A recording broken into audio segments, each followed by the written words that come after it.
Tunisia Bene House vous offre cette émission.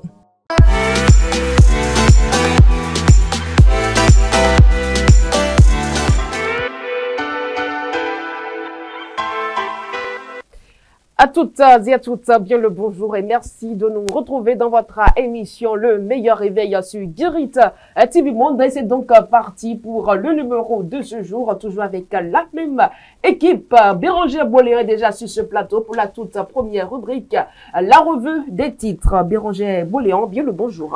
Bonjour à vous Latifat Koweno. Et sans plus tarder, nous allons démarrer avec vous en prenant connaissance des différents titres parus à la une des quotidiens.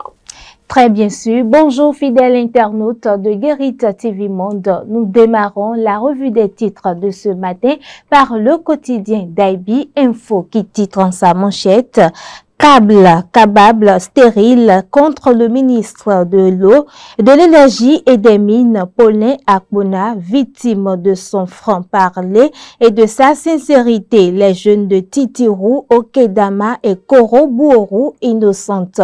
Akpona et Gbadamassi, la preuve qu'il est l'homme idéal pour accomplir les desseins du président Talon. La boussole de ce matin titre pour les prouesses de la rupture en matière d'eau et d'électricité dans les collines, population et militants BR désavouent le ministre Akpona pour être laissé manipuler à Parakou. Il invite Abdoulaye Biotchane à prendre ses responsabilités contre ce ministre au Togo. L'emblème du jour a présent titre en sa manchette gestion des finances publiques premier trimestre 2025, recettes en hausse, dépenses maîtrisées.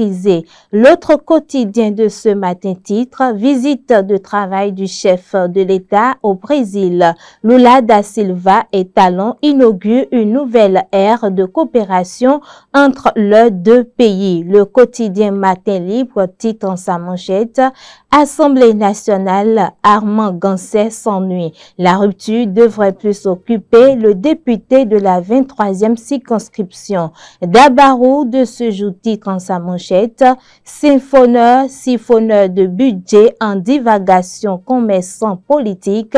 Le ministre Akpona si une branche sur laquelle il est assis. Les 4 vérités de ce jour titre en sa manchette énergie et eau à Parakou, le ministre Akpona annonce une bonne nouvelle aux populations. À Parakou, le ministre Paulin Akpona annonce la totale disponibilité de l'énergie électrique et d'eau. Les populations exultent de joie et saluent les réalisations du chef de l'État, Patrice Talon. Le quotidien du coin Info pour terminer titre en sa manchette du Nigeria au Brésil en passant par la Côte d'Ivoire. Talon renforce la diplomatie béninoise pour une meilleure intégration économique. Voilà l'essentiel à retenue de la revue des titres, de la revue des titres de ce matin, mesdames et messieurs. Et nous restons toujours avec vous, Bérangère Boléon, et cette fois-ci dans le bulletin d'information.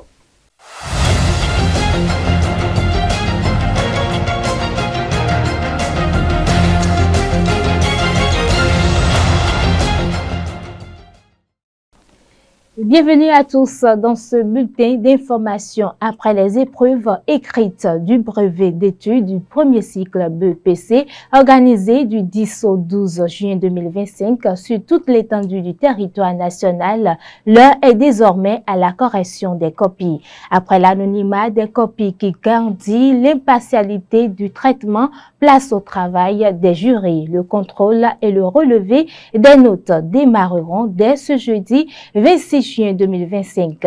2 dates clés sont déjà annoncées. Il s'agit de la première délibération prévue pour le 7 juillet 2025. Après les oraux et épreuves sportives, la délibération finale interviendra le 17 juillet 2025. En prélude à la célébration du 65e anniversaire de l'indépendance du Bénin, le coach sportif international Jacques-Fabrice Diène initie un événement sportif qui réunira toute l'Afrique en un seul lieu à Cotonou. L'événement qui aura lieu du 12 juillet 2025 a été présenté au public au cours d'une conférence de presse ce mercredi 25 juin 2025 devant un parterre d'invités, notamment le parrain Luc Setonji Atropo, maire de la ville de Cotonou. Le point avec Faouzia Sefou et David Yemi. Le plus grand événement sportif qui réunira toute l'Afrique arrive à Cotonou au Bénin. 229 Independence Fit Day est son nom. Et sous l'impulsion de son promoteur, Jacques-Fabrice Diène, coach sportif international, il a été dévoilé au public au cours d'une conférence de presse tenue ce mercredi 25 juin 2025. Un événement d'envergure organisé à l'occasion de la célébration du 65e anniversaire d'indépendance du Bénin. Après avoir organisé de nombreuses masterclass fitness grand public, il était temps pour nous d'élever nos standards. C'est pourquoi nous avons décidé d'organiser quelque chose qui fédère. Et il n'y a pas plus que le sport. Aujourd'hui où l'Afrique parle un seul langage d'unité, de solidarité. Cette initiative de grand rassemblement d'envergure nationale et internationale qui vise le bien-être pour tous par la pratique du sport a été saluée par un nombre important de partenaires, notamment le Gabon, le Tchad, le Niger, le Cameroun, le Togo et bien d'autres. Nous sommes fiers de soutenir l'initiative qui favorise la santé et le bien-être. Toutes les activités qui ont rapport avec le sport, je participe souvent. Et au-delà de cette participation, cette année, nous avons décidé d'accompagner l'événement avec ce que nous savons le plus faire, qui est nos bouillies. C'est un véritable honneur pour nous de contribuer à cette initiative des sports. Tous les conducteurs de taxi moto seront mobilisés derrière mon frère le 12 prochain. Nous sommes là, nous l'apportons force et courage. Placé sous le thème Bénin, terre d'accueil, d'hospitalité et d'opportunité, l'événement 229 Independence Fit Day, qui est un carrefour d'échange sur la diversité africaine, sera une réussite le 12 juillet 2025 avec le concours de la mairie de Cotonou grâce à son numéro 1, Luc Setonji Atropo. La mairie de Cotonou accompagne tout événement sportif d'envergure internationale. La particularité de cet événement, non seulement c'est son caractère inclusif, mais également le fait qu'il rassemble beaucoup de nationalités. La mairie de Cotonou a pris toutes les dispositions pour la sécurisation, non seulement de l'événement, mais également comment baliser le terrain afin que tout se passe bien. L'accompagnement de la mairie également, c'est le soutien de tous les élus. Au cours de cette sortie médiatique, le t-shirt des participants de l'événement qui se déroulera sur l'esplanade du Palais des Congrès de Cotonou a été présenté au public. Depuis des mois, nous avons commencé un travail de fourmi et les t-shirts seront distribués par communauté. Pour ceux qui n'appartiennent pas aux communautés et ceux qui voudraient venir à l'événement, il y a des numéros qu'on contacte et on appelle, on donne la taille du t-shirt, on envoie le bordereau Momo qu'on a fait et puis nous on vous appelle pour vous redistribuer votre t-shirt. C'est l'esplanade du Palais de Congrès qui va abriter l'événement. Nous commençons par des animations et après ça, la séance fitness va commencer. Elle dure en elle-même 45 minutes. Et la petite particularité, c'est que par la grâce de Dieu, le maire lui-même va prendre les devants. 229 Independence Fit Day, l'événement sportif africain qui promet de marquer un tournant dans l'histoire sportive africaine au Bénin. Un rassemblant citoyens, curieux, étrangers et partenaires, il symbolise une nation dynamique et ouverte, prête à célébrer son passé tout en construisant un avenir prospère. Rendez-vous le 12 juillet 2025 à 7h pour vivre cette fête sportive africaine. Dans un autre registre, dans ce bulletin d'information, mesdames et messieurs, les résultats de l'autopsie rendue publique le mardi 24 juin 2025 confirment que l'ancienne présentatrice Sonia Annick Agbantou est décédée de cause naturelle à Dijon, en France. Dans la matinée du lundi 23 juin, l'annonce a été faite par Habib Agbantou, frère de la défunte. Selon lui, aucun élément suspect n'a été reçu relevées par les médecins légistes. Existe donc les hypothèses alarmistes d'empoisonnement, de violence ou de mort criminelle qui ont circulé sur les réseaux sociaux peu après l'annonce du décès. Cette énième mort dans le rang des professionnels des médias suscite des interrogations sur les conditions de vie et de travail des journalistes. Pour les confrères, ces conditions ne sont pas favorables aux professionnels. Suivons-les. Et les derniers décès que nous avons enregistrés, ces décès-là ne viennent que s'ajouter à une longue liste de morts que nous avons enregistrées depuis l'année 2024 dans notre corporation.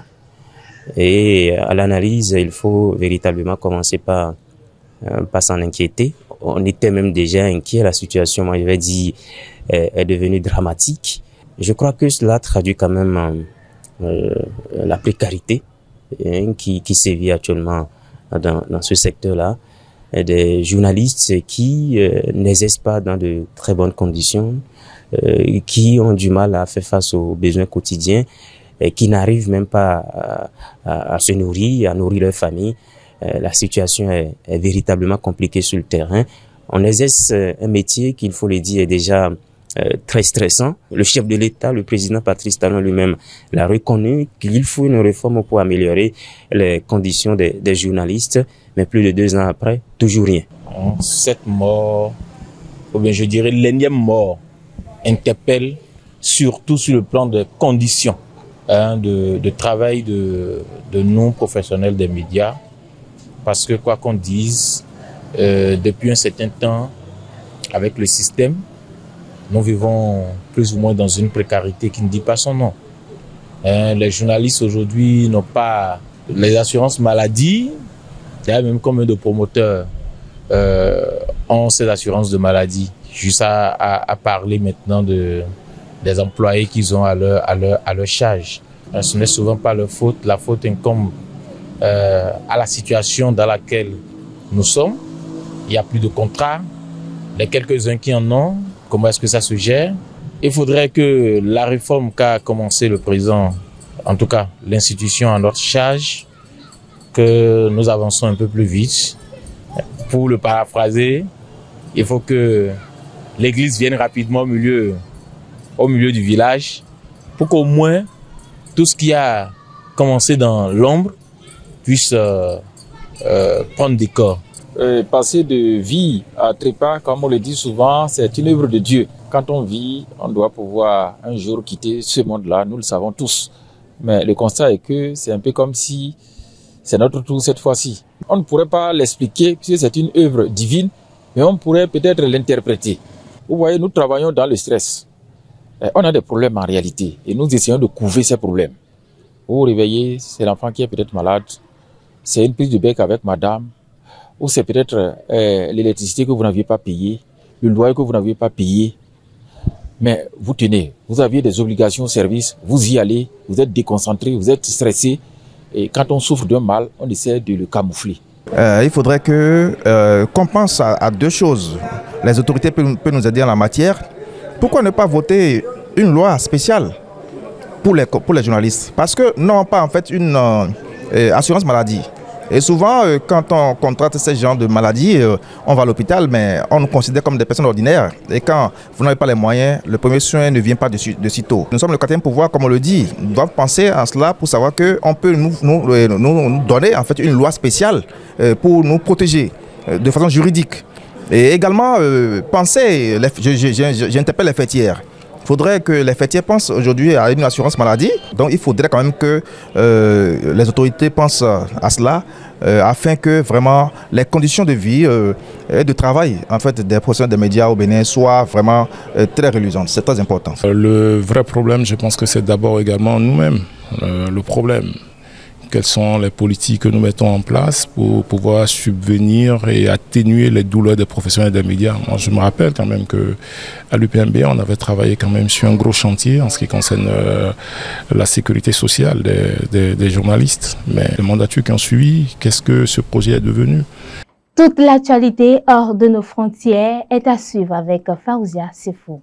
Nous démarrons par la Centrafrique. Au moins 29 morts au lycée Barthélemy Boganda de Bangui. Le président Touadéra appelle à 3 jours de deuil. En Centrafrique, au moins 29 élèves ont trouvé la mort et 260 blessés ont été pris en charge dans différents hôpitaux de Bangui, la capitale. C'est le bilan provisoire d'un drame survenu mercredi 25 juin 2025, alors que plus de 5300 candidats composaient le baccalauréat au lycée Barthélemy Boganda. Selon le ministre de l'Éducation, la tragédie est liée à l'explosion d'un transformateur Leneka, la Société nationale d'énergie. La détonation a provoqué des scènes de panique et de bousculade, les élèves craignant un incendie généralisé. Devant le portail principal du lycée Barthélemy Boganda, des bougies allumées sont étalées au sol. Enoch, l'un des candidats inconsolables, revient sur les lieux avec des rameaux. Je le cite, « On est là pour soutenir ceux qui ont perdu leurs proches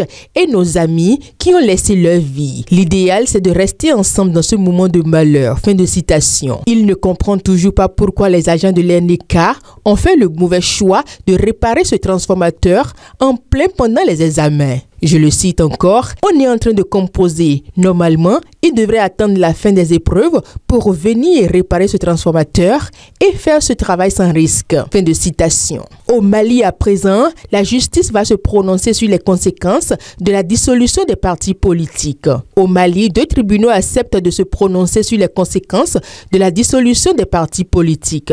Après cette dissolution par décret présidentiel du 13 mai dernier, des dirigeants de partis avaient entrepris une série de procédures pour contester la constitutionnalité de cette décision et ses effets sur la liberté fondamentale des Maliens. Certains tribunaux s'étaient rapidement déclarés saisis dans ces affaires sensibles, mais d'autres ont fixé des dates pour les audiences à venir. Au Kenya, pour terminer, au moins 16 personnes ont été tuées mercredi au Kenya lors de manifestations commémorant les victimes des violences policières d'il y a 1 an. Les marches ont dégénéré et la police, pour disperser les foules, n'a pas hésité à utiliser les gaz lacrymogènes, des balles en cartouche. Selon Amnesty Kenya, les victimes ont pour la plupart été tuées par des tirs de la police. C'est au cri de Ruto doit partir que des milliers de jeunes à Nairobi, mais également dans plusieurs autres villes du Kenya, ont dénoncé l'instrumentalisation de la police pour instaurer un climat de peur. Au total, au fil de plusieurs semaines de manifestations survenues de l'année dernière contre une loi de finances controversée, plus de 60 personnes avaient été tuées et des dizaines d'autres enlevées.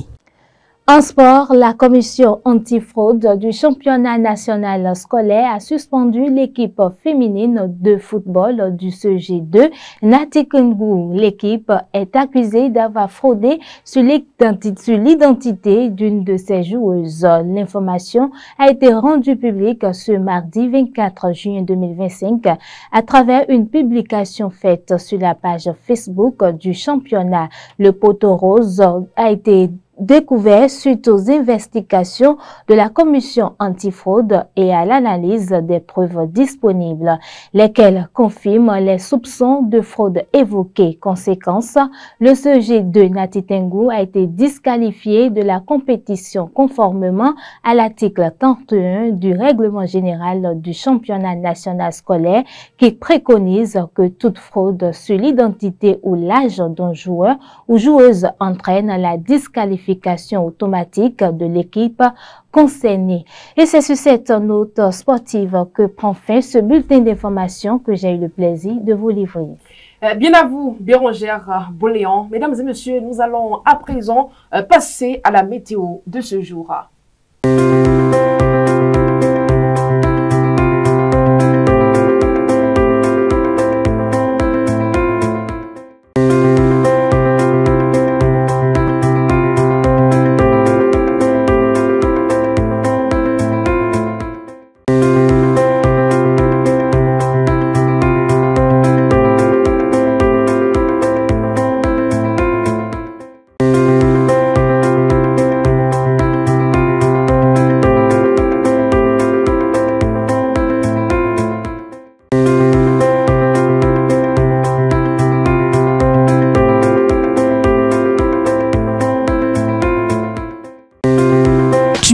Bene House vous offre cette émission.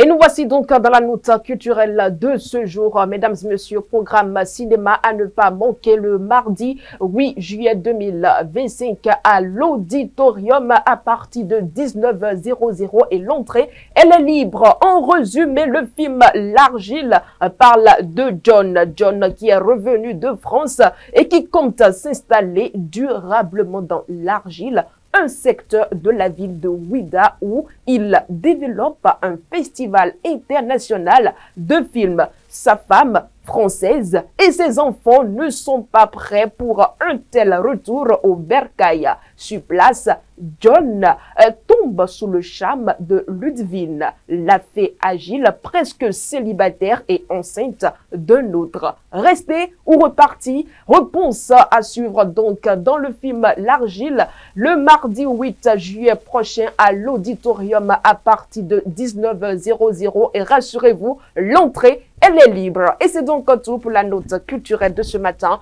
Mesdames et messieurs, nous allons à présent faire un tour au service commercial avant de nous retrouver dans l'interview matinale.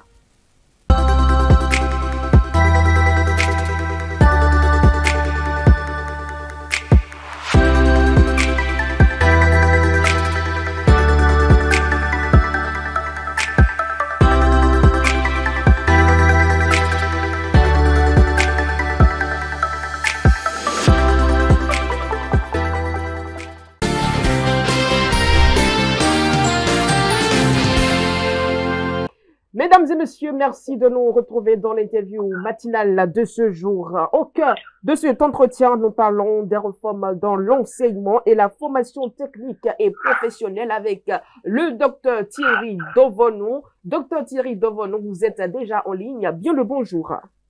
Bonjour madame. Alors nous vous connaissons déjà, mais merci de décliner votre identité à nos amis internautes. Alors, c'est le docteur Dovonou Thierry, je suis professeur des et syndicaliste au ministère de l'enseignement secondaire, technique et professionnel. Je suis membre de la CAP, commission administrative paritaire, nouvellement installée le mardi dernier seulement. Mes félicitations. Alors, avant de parler des réformes en cours actuellement, et comment étaient désignés les chefs d'établissement? Alors, les chefs d'établissement étaient désignés simplement sur les connaissances. Lorsque vous connaissez le ministre, vous connaissez son cabinet, vous connaissez, vous êtes proche d'eux, vous êtes désigné seulement pour gérer les établissements. Que ce soit primaire ou secondaire, il y a la connaissance. Quand vous connaissez, vous dites, ah, moi je vais aller à tel collège et on vous met. Et, or, les tests sont là et on doit appliquer et ils n'appliquent pas les tests. Même sous la rupture, nous avons dénoncé les cas. Je prends le cas du lycée Béanzé en 2018, où on a mis un proviseur qui n'avait pas le grade qu'il faut. Le cas de Séméposi et autres là, où ils étaient même pas sur les livres d'aptitude. Mais on les a mis là. Le cas de lycée Béanzé était un cas tellement pointu qu'il n'avait pas, puis c'est pas sa faute. Mais celui qui a violé les tests pour le nommer là, c'est lui sa faute. Mais les A11 et les A12 qui étaient là, on a été obligé de les muter, de les sortir de l'école. Parce que lui, il est A8 et il ne peut pas gérer, il est capitaine, il ne peut pas gérer les colonels. Alors, que pensez-vous de la nouvelle mode de désignation des chefs d'établissement? Alors, aujourd'hui, on essaie dans la mesure du possible de respecter les tests. Ce n'est pas nouveau, ce que je pense n'est pas nouveau. On respecte simplement les tests. Les tests disent que lorsque vous n'avez pas une certaine ancienneté, vous ne pouvez pas être directeur de collège. Ça, c'est le premier point. Les tests disent, il faut qu'on vous respecte et qu'on vous porte. Vous devez avoir des notes en tant qu'enseignant, de bonnes notes en tant qu'enseignant. Et ensuite, vous devez entrer sur une liste d'aptitudes. Et quand vous êtes sur la liste d'aptitudes, là, vous pouvez être directeur. Parce qu'on a vu que vous avez des aptitudes qu'il faut. Et sur le plan académique, vous êtes bon. Sur le plan relationnel, vous êtes bon. Etc., etc. Parce qu'il ne peut pas avoir le directeur qui n'a pas un bon un bon, enfin, un directeur qui a un mauvais relationnel, c'est-à-dire il est avec les enseignants. Non. Il faut savoir les gérer, négocier, etc., etc. Donc, lorsque vous entrez sur la ligne d'attitude, les départements cheminent votre nom, pardon, dans le ministère, et maintenant, une commission siège. Et cette commission, contrairement à ce qui se passait où l'administration faisait ce que elle voulait, la CAP, le vice-président de la CAP doit participer obligatoirement pour voir que les normes ont été respectées. Ce n'est pas nouveau. C'est les thèmes qui étaient là depuis. C'est les thèmes qui étaient là depuis que l'autorité politique violait, nommait, surtout quand nous sommes à la veille des élections maintenant. Vous allez voir, les nominations prochaines, on ne sait pas s'ils vont respecter. Parce qu'il faut qu'ils remercient, ils positionnent des gens qui vont les aider pour les élections. Vous avez vu, les élections c'est en 2026. Exact. La rentrée c'est pour octobre et septembre prochain. Donc on va nommer des gens qui seront positionnés pour pouvoir aider les politiciens sur le terrain. Mais malheureusement, c'est ce que notre école est devenue. Docteur Thierry Dobonou, même avec le respect de la loi ou des dispositions, vous pensez que avec le respect, on mettra même fin à cet aspect politique au niveau de la désignation des chefs d'établissement? Madame, je n'ai confiance à aucun politicien au Bénin ici. Les politiciens qui nous gèrent sont peut-être, et notre ministre actuelle, Madame Véronique au secondaire, oui, Véronique Toïfodé, elle ne fait pas de la politique. Mais son prédécesseur a fait des nominations foutaises, malgré que les tests sont là. Parce que c'est ça qui les nourrit. C'est ça qui les nourrit sur le plan politique. C'est ça qui leur permet d'être visibles. Et donc, des tâcherons, des gens médiocres, à la tête des collèges, pour que ces médiocres-là puissent travailler pour eux. Mon espoir, c'est que elle, qui est là, elle est candidate à rien pour le moment, donc je peux lui faire un peu confiance. Mais elle a un cabinet, elle a des gens qui font de la politique sous elle. Oui. Et ces gens-là, les pratiques sont encore dans leur sang. Donc je ne suis pas totalement rassuré que un test, d'ailleurs les politiciens, ils font les tests c'est pour les autres, ils ne les appliquent pas. Et nous sommes là pour ça maintenant. On est là pour les amener à respecter les tests. Vous comprenez? Alors, parlons à présent du décret numéro 2025-100-197 qui permet d'adapter l'offre de formation aux exigences des marchés de l'emploi. Est-ce que on pourra mettre fin aux problèmes liés à la formation des apprenants qui vont peut-être déboucher sur des emplois? Donc, vous avez créé la pause déjà. Et aux dernières nouvelles, on nous a dit qu'en principe, ce décret ne devait pas être publié. Parce que le décret porte même les gemmes de la non-application. Ce décret ne sera jamais appliqué. Et pourquoi? Et vous avez vu, le SG à Moussou en a parlé, moi-même j'en ai parlé. Parce qu'on dirait que c'est des extraterrestres qui ont écrit ce décret-là, et ils ont trompé le président Talon qui a signé. Donc moi je ne parle pas. Docteur Thierry Dobonou, vous êtes sûr de ce que vous dites là? Oui, plusieurs nous a déjà dit que le décret est en relecture. Le décret est en relecture. Oui. Le décret est en relecture. Donc si un décret est en relecture, nous savons que ça ne peut pas être appliqué. Je suis un législateur du système éducatif du Bénin depuis 25 ans. Je n'ai jamais vu un décret aussi brouillon. C'est vrai que j'ai demandé si ce n'est pas des extraterrestres qui ont rédigé ça. Et le SG à Moussou aussi en a parlé. Je pense que je vous ai envoyé le texte du SG à Moussou. Donc, la rédaction ne l'a pas encore reçu. Mais concrètement, si ce décret est un, comment vous le qualifiez déjà? Non, c'est un brouillon simplement qu'ils sont en train de le corriger. Alors, comment pourrait-on, en quelque sorte, mettre fin au mot qui mine le secteur éducatif au Bénin?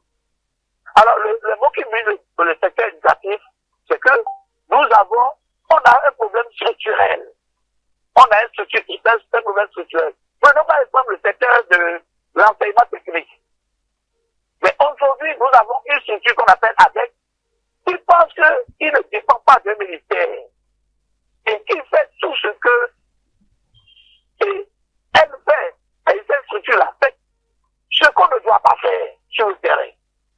Vous êtes là pour le développement, vous êtes là pour le développement de l'enseignement technique, mais vous vous donnez le droit d'aller former des gens de l'enseignement général. Alors que même dans votre AOF, votre structure ne forme pas. Votre structure n'élabore pas des programmes. Et même le CNE aussi nous pose problème actuellement parce que le CNE elle-même ne peut pas élaborer des programmes. Alors qu'ils n'ont pas les experts. La seule structure qui élabore des programmes au Bénin ici, là, c'est l'INICF. L'institution que Blaise Dikoussi, le didacticien, avait dirigé. Mais vous ne pouvez pas élaborer des programmes sur des didacticiens. Moi, je suis didacticien des sciences et technologies. Mais c'est que quand vous prenez, vous n'êtes pas des programmes. Et quand le structurel pose problème, et des gens, et j'étais ici pendant, et ils sont étonnés ici la dernière fois, a réuni l'INICF et l'IGPF et la DECO dit, sortez-moi vos armes. On va voir qui a les prérogatives pour former. Mais des canons Europe le jour là. Parce qu'ils n'ont pas ces prérogatives-là. C'est une seule structure qui a les prérogatives. Donc, lorsque les problèmes structurels sont tels que les gens se battent pour des attributions, il y a un problème. Et c'est ce problème-là que nous gérons aujourd'hui. C'est ce problème qui a conduit les gens à tromper le président Talon sur le décret dont vous voulez lui parler. C'est qu'à Moussou, le SGC à Moussou a dénoncé. Et il a raison. Parce que depuis le haut là-bas, on nous a dit, bon, calmez-vous. Ce décret-là, le président a dit, il faut qu'on relise ça. Et ils sont obligés de relire, puisque ce n'est pas applicable. Alors, docteur Thierry Dovonou, pour finir, le chef de l'État, Patrice Talon, est presque à la fin de son second et dernier mandat. Quels sont les défis à relever par le prochain gouvernement dans l'enseignement secondaire? Dans le prochain gouvernement, on ne peut pas dire le prochain gouvernement du prochain président, non. Puisque le président Talon, la Constitution lui donne la possibilité de faire le prochain gouvernement même demain. Et après, de refaire encore un prochain gouvernement. Donc, jusqu'à la date de l'expiration de son mandat. Mais l'un dans l'autre, que ce soit un gouvernement de demain que le président Talon va nous donner et que nous avons le devoir d'accepter, le défi, c'est de revoir les choses sur le plan structurel et de mettre les hommes à la place qu'il faut. Parce que je ne conçois pas, je ne comprends pas que quelqu'un qui a déjà fait 35 ans, enfin, il a fait 31 dans 32 ans en tant que fonctionnaire. Mais on ne l'a jamais vu dans un débat public sur l'évolution du secteur de l'éducation. Et c'est lui là qu'on nomme. C'est lui là on met à la place qu'il ne faut pas. Ouais, il faut qu'on essaie de voir. Puisque lorsque vous n'avez jamais fait un débat public sur l'éducation, on ne peut pas vous mettre quelque part pour dire vous allez gérer quelque chose. C'est impossible. C'est possible.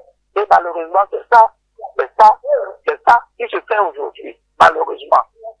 Donc, il faut revoir les dominations. Il faut mettre les hommes qu'il faut à la place qu'il faut. Et nous le disons tout le temps. On le dit tout le temps. Mais les gens ne le font pas. Et c'est ce défi-là que le président Talon doit relever. Merci à vous, docteur Thierry Dovonou. Ou vous avez encore un mot de fin? Non, ça va. Merci à vous. Merci pour votre disponibilité. Nous vous souhaitons une très bonne journée. Merci, bonne journée à vous aussi, aux auditeurs. Merci bien. Mesdames et messieurs, nous poursuivons donc votre émission Le Meilleur Réveil à tout juste après ceci. Vous avez un produit ou une marque à promouvoir, un événement à médiatiser, une annonce importante à faire diffuser pour le public béninois et même à l'international. Le groupe de presse La Guérite, à travers sa web télévision Guérite TV Monde, sa web radio Guérite Radio et son journal La Guérite est votre interlocuteur valable. Par notre savoir-faire, notre audience grandissante et notre présence constante sur le terrain ainsi que sur des plateformes digitales, donnez de l'écho à vos activités pour l'atteinte de vos objectifs. Reportages, comptes rendus, publi-reportages, spots publicitaires, magazines, interviews, bandes défilantes sont entre autres offres du large éventail que nous vous proposons pour une communication percutante et efficiente. À vous donc de jouer en nous contactant dès maintenant par appel direct et par WhatsApp au plus 229 01 97 26 26 71. Le groupe de presse La Guérite, c'est la garantie d'atteindre vos cibles. Et voilà, mesdames et messieurs, nous allons à présent retrouver Anselme Orisha dans la revue de presse de ce jour.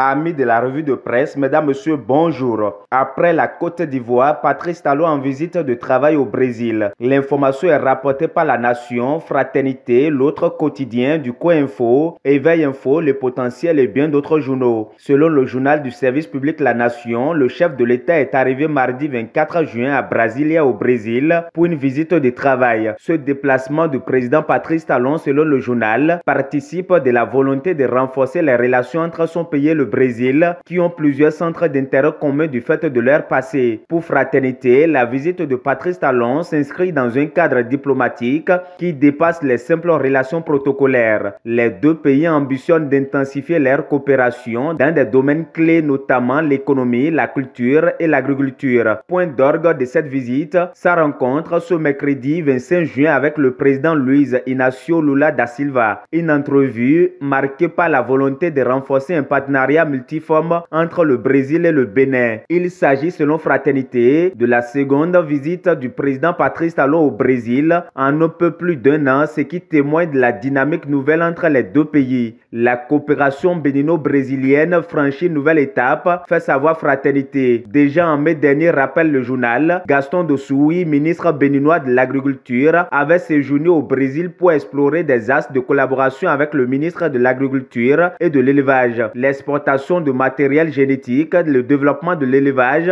et la valorisation de produits tels que le manioc, le riz ou encore la noix de cajou ont figuré au cœur des échanges. Le Bénin devrait d'ailleurs signer dans les prochains jours un protocole d'accord avec le Brésil dans le cadre du deuxième dialogue Brésil-Afrique sur la sécurité alimentaire et le développement rural. Une opportunité stratégique pour le Bénin dans un contexte où le Brésil a exporté plus de 12,5 milliards de dollars de produits agroalimentaires vers le continent africain en 2024. Avec cette visite diplomatique au Brésil, Patrice Talon réaffirme l'ambition du Bénin de se positionner comme un acteur engagé dans les partenariats sud-à-sud, conclut le quotidien de Ménotin. Dans la suite de cette revue de presse, le ministre de l'Énergie, de l'eau et des Mines, Kehinde Paulin Akpona, continue de faire parler de lui dans les journaux. Pendant que sa déclaration controversée sur un présumé détournement de milliards dans son département ministériel continue de faire l'objet d'analyses dans certaines rédactions, d'autres par contre s'intéressent à sa promesse et assurance faite aux populations de Titiro au Kedama et Koroboru quant à la disponibilité à 100% d'électricité et d'eau dans les tout prochains jours. Sur sa déclaration polémique,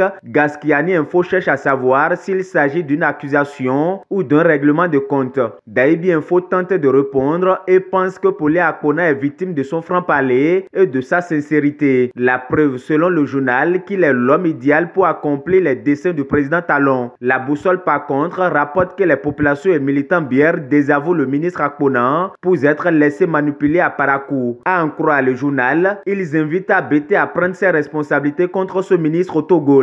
Sinon, comment comprendre qu'un ministre originaire des collines censé incarner la continuité gouvernementale s'attaque aussi violemment à un prédécesseur issu du même parti dans une région déjà fragilisée politiquement? Le journal rapporte les propos de certains militants et natifs des collines qui désapprouvent la déclaration du ministre de l'Énergie, de l'eau et des Mines. Siphonneur de budget en divagation, commerçant politique, le ministre Akpona scie une branche sur laquelle il est assis, écrit à sa une d'Abarou. Et le journal cherche également à savoir s'il s'agit d'une mission patriotique ou d'un règlement de compte politique. En tout cas, pour les 4 vérités, Paulin Akpona est déterminé à concrétiser les promesses du gouvernement afin d'endiguer la crise d'indisponibilité de l'énergie et de l'eau dans le premier arrondissement de Parakou. La rapidité avec laquelle nous allons agir sera à la hauteur de la tristesse que nous ressentons, à rassurer le ministre de l'Énergie, de l'eau et des Mines auprès des populations de Titiro, Okedama et Koroboru qui ont posé le problème d'électricité et d'eau, rapporte le potentiel. Cette assurance est ce qui suivit et suivra obèse sur brillant et si sélectif des réseaux sociaux qui traitent de façon parcellaire l'économie globale des mots choisis par Paulin Akpona pour décrire les mots observés sur le terrain à Parakou, conclut le journal, c'est-à-dire le potentiel. L'autre sujet qui fait couler beaucoup d'encre et de salive depuis quelques jours sur les réseaux sociaux est relatif à la proposition de loi pour encadrer les fiançailles au Bénin. En effet, à travers une publication sur sa page Facebook,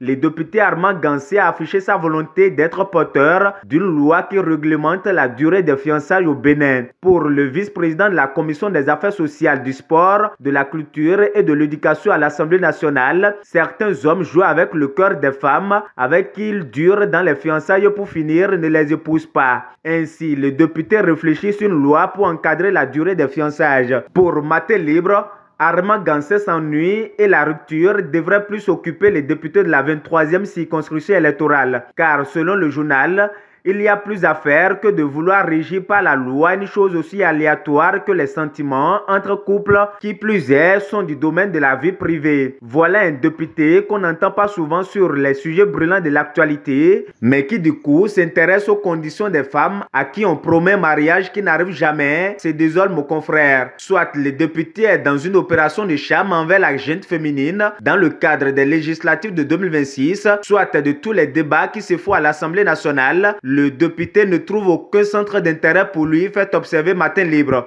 Armand Gansé veut-il légiférer l'amour, un sentiment, quelque chose qui pas et vient, s'interroge le journal. Ou encore, n'a-t-il rien à proposer sur les questions de vie chère, les suicides, les accidents répétés de la route, le terrorisme, les lois électorales chrysogènes, cherche toujours à savoir l'apparition. L'autre préoccupation qui devrait également intéresser le député, selon Matin Libre, est la désignation du duo candidat pour la présidentielle de 2026 au sein de sa formation politique, le Bloc républicain. En attendant de savoir donc la suite de cette affaire, nous nous arrêtons ici dans l'espoir de nous retrouver demain pour le dernier numéro de la semaine. Merci de nous avoir suivis. À demain.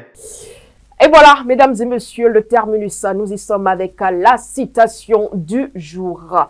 Le bout de la serviette qui essuie l'anus aujourd'hui peut essuyer le visage demain. Dans cette vie, rien ni personne ne mérite d'être méprisé. Et voilà la citation de ce jour, mesdames et messieurs. Le bout de la serviette qui essuie l'anus aujourd'hui peut essuyer le visage demain. Comprenez tout simplement que dans cette vie, rien ni personne ne mérite d'être méprisé. Merci donc de nous avoir suivis. Merci à toute l'équipe technique.